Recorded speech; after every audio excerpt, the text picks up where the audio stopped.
ফুল অ্যাডারের সত্য সারণী, সমীকরণ এবং লজিক সার্কিট নিয়ে এখন আলোচনা করব। তো ফুল অ্যাডারের জন্য আমাদের ইনপুট লাগে 3টা এবং ইনপুটের মানগুলো কীভাবে নিব। প্রথম ইনপুটের জন্য 2⁻0 যার মান হলো 1, অর্থাৎ প্রথম ইনপুটের জন্য মানটা এক ঘর পরপর চেঞ্জ হবে, অর্থাৎ 01 01 01 এভাবে চেঞ্জ হবে। দ্বিতীয় ইনপুটের জন্য আমাদের মান আসে 2⁻1 যার মান হলো 2, অর্থাৎ আমাদের এইখানে ইনপুটটা 2 ঘর পরপর অর্থাৎ 0011 0011 এভাবে চেঞ্জ হবে। এবং তৃতীয় ইনপুটের জন্য আমাদের মানটা 2⁻2 অর্থাৎ যার মান হলো 4, অর্থাৎ 4টা 0 4টা 1 এভাবে আমাদের মানগুলো চেঞ্জ হবে। এখন আমরা দেখি আমাদের মান অনুযায়ী সাম ও ক্যারির মান কিভাবে আসছে।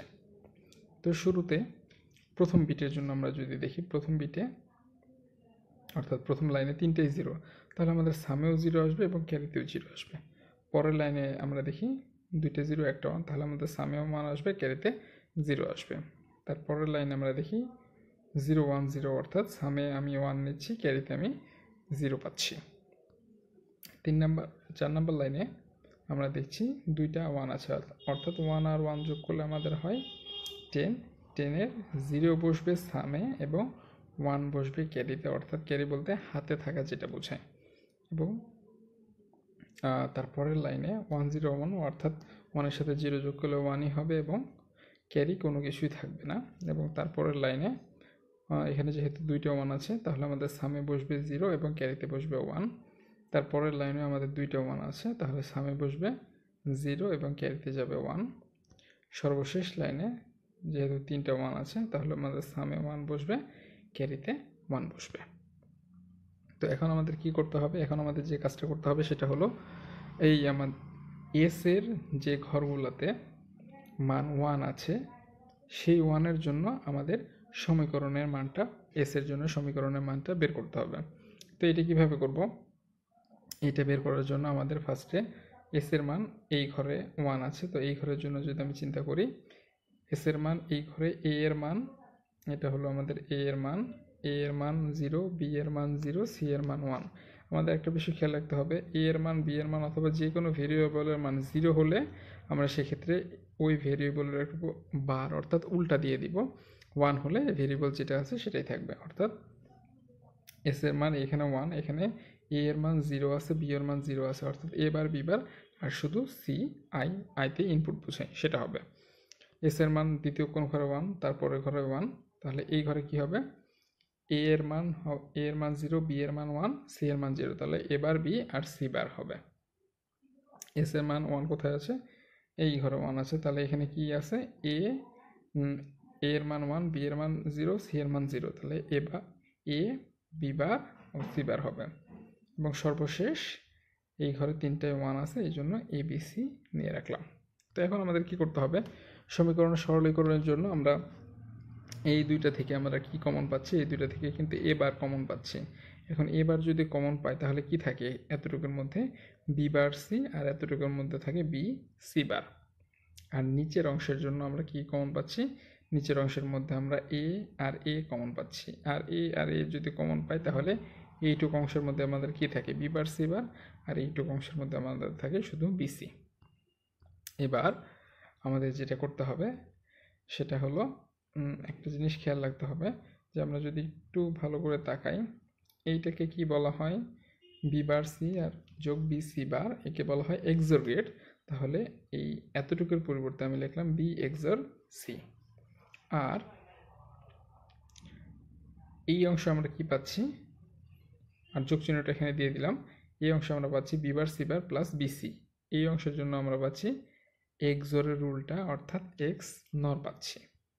এরপরে আমাদের এখন একটা জিনিস একটু অন্যভাবে চিন্তা করতে হবে, সে জিনিসটা হলো এরকম, যদি বি এক্সর সিকে আমরা এক্স ধরি তাহলে আমরা লিখতে পারি এ, একটু উল্টা দিকে লিখি, একটু আগে এটা একটু সরায় দিই, সরায় দিলে তাহলে আমাদের বুঝতে সুবিধা হবে। এইটাকে আমি একটু এইদিকে সরায় নিয়ে আসি ওই আনসারটা কীভাবে হলো সেটা দেখানোর জন্য। যদি আমি এইটাকে এক্স ধরি তাহলে আমাদের এখানে কি আনসার আসে, এ বার ইন্টু এক্স, তারপর যোগ চিহ্ন দিলাম এ এক্সের উপর এখন বার হয়ে যাবে। তাহলে আমরা বলতে পারি না এ বার এক্স প্লাস এ এক্স বার, এটাকে আমরা কি বলতে পারি, এ এক্সর এক্স।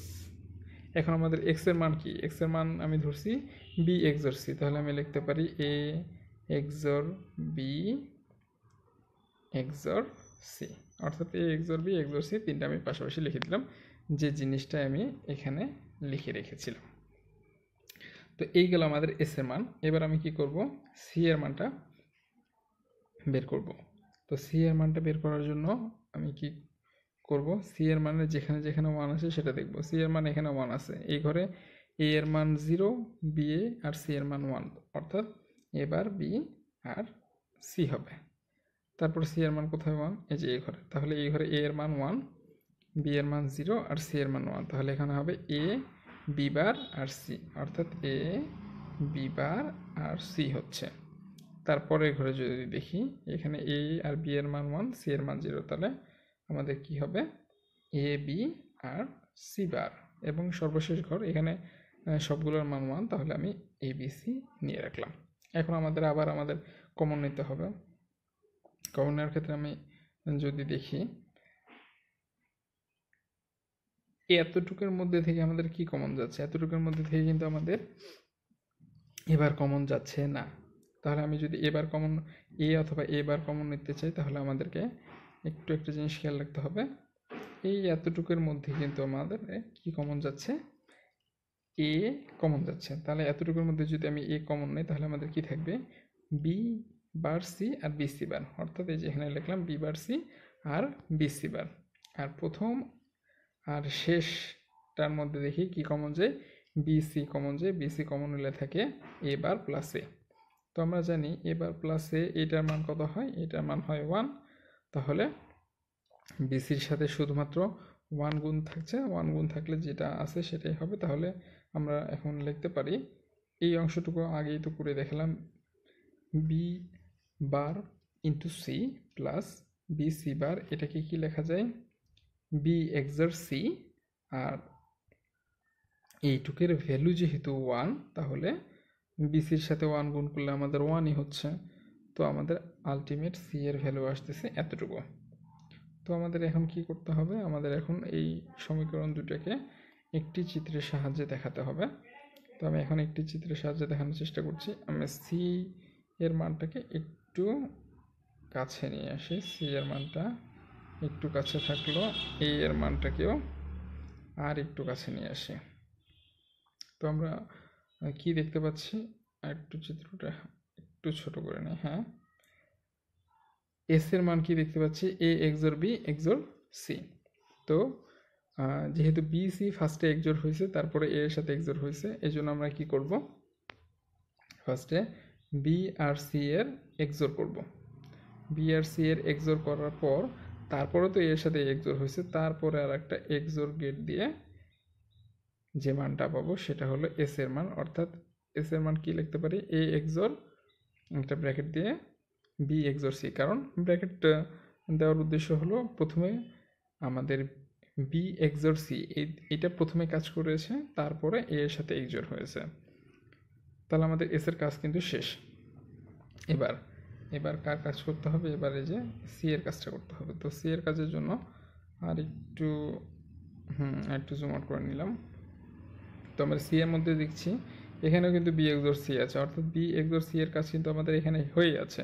এর সাথে কে গুণ আকারে আছে, এর সাথে দেখি, এর সাথে কিন্তু এ গুণ আকারে আছে, অর্থাৎ বি এক্সর সির সাথে আমি উপর থেকে এ কে আর এখান থেকে বি এক্সর সি কে গুণ, যেহেতু তাহলে কি অপারেশন হবে, অ্যান্ড অপারেশন হবে, অ্যান্ড অপারেশনের মাধ্যমে গুণ করে দিলাম।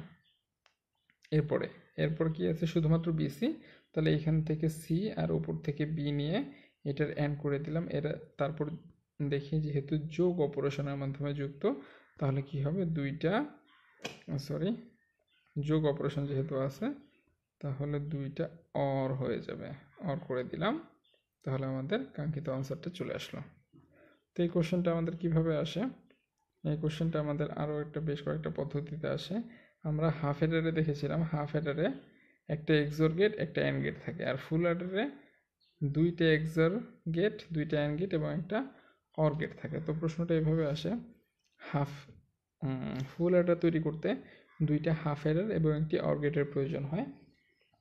তো ওই প্রশ্ন আসলে আমরা জাস্ট এইভাবে করে দিলেও হবে, অথবা বলতে পারে দুইটা হাফ অ্যাডার দ্বারা একটি ফুল অ্যাডারকে স্থাপন করো, অথবা এটাও বলতে পারে যে ফুল অ্যাডারের মধ্যে দুইটা হাফ অ্যাডার আছে এবং একটা অর গেট আছে, সেটা তোমার উত্তরের সাপেক্ষে যুক্তি দাও। তো এই হলো আমাদের ফুল অ্যাডারের সত্যক সারণী, সমীকরণ এবং সার্কিটের রূপান্তর।